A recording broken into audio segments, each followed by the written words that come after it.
Alright, when it comes to installing the headlight visor, you want to take a Phillips screwdriver. You got a bolt down here and a nut on the other side. You can hold it with your fingers. And you'll just want to unthread that until the nut comes off. And then push the bolt out.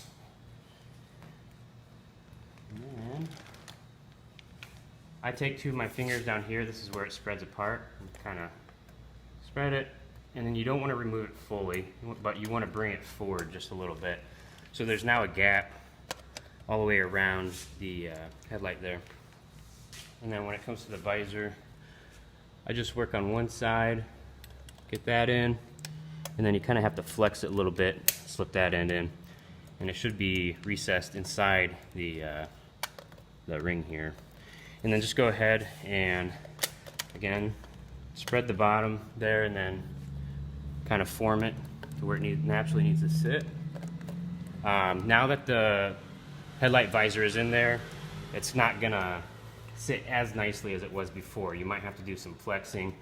So for instance, I guess one other thing you want to check for is making sure where these end, they're level with the headlight so they're not like, you know, cockeyed or anything. Take that bolt right through, and it looks like it doesn't pop out, and that's when you kind of have to force it shut a little bit when it comes to tightening this. So I just get the nut ready on one side, Phillips on the other side, and then I just push and tighten.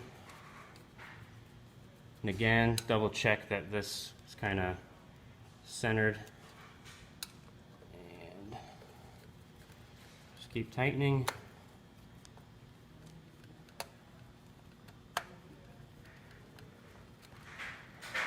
And that'll be all.